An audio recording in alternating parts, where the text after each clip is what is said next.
Assalamualaikum warahmatullahi wabarakatuh. Xabar jo'natayotgan qatorchilar. Bugun kunga 4-iyun 2026 yil biz No'qat rayoni Qayraga chayili Ahmad viloyatining ko'chaga keldik. Shu yerda hajlar keldi, to'g'onlar. Haj do'stlar, qaramizlar. Qo'shnilar, hamidlar, bardog'i. Yo'q, o'sha tajtosh. Manalar Taybek. Allah.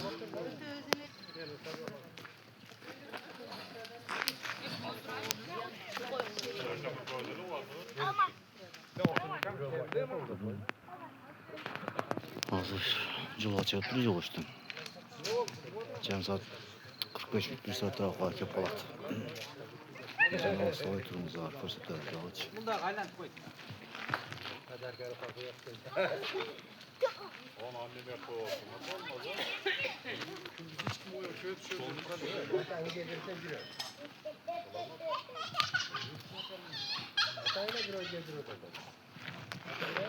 Muhtar taşak mı? Karamançı koymayacak. Ondan hasret çarpıda da tuttu.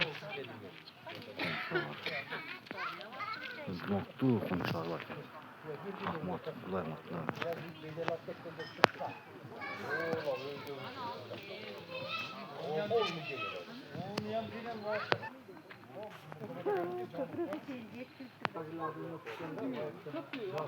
Olmazdı. İslam'a geldi. Çok girimleri kalacak. Oğlan mesela herkese sıralım. Ya bu gelmeye mi?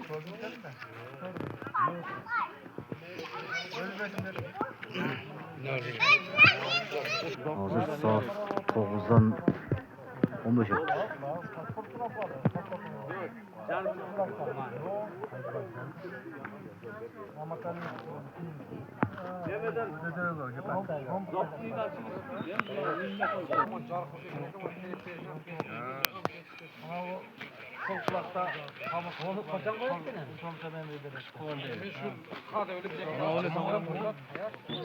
Konuşalım mı oldu da oturat. Konuşalım mı oturat. Karamızlar. Yok karamızlar görmedik.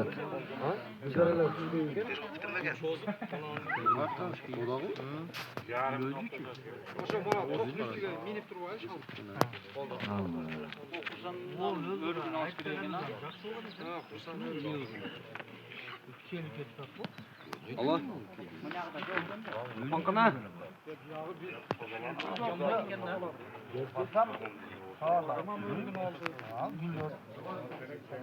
Karamızlar kabul olsun.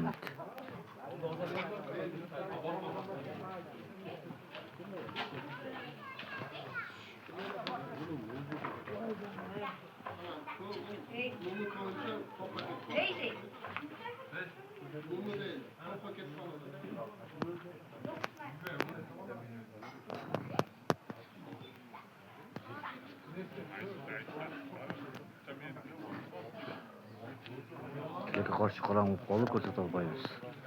Endi kesoz jarqizib ko'rsatamiz. Bizning ostimiz Qayraga chayili. Barat aji menen Tamara aji degan tutatamiz. 73'tür deydi. 73 yıllık hakalar öz ekan. O zapttan ötüp geçiyor.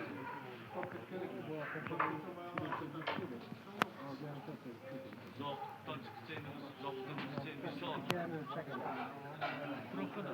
Az emni çıkacağını.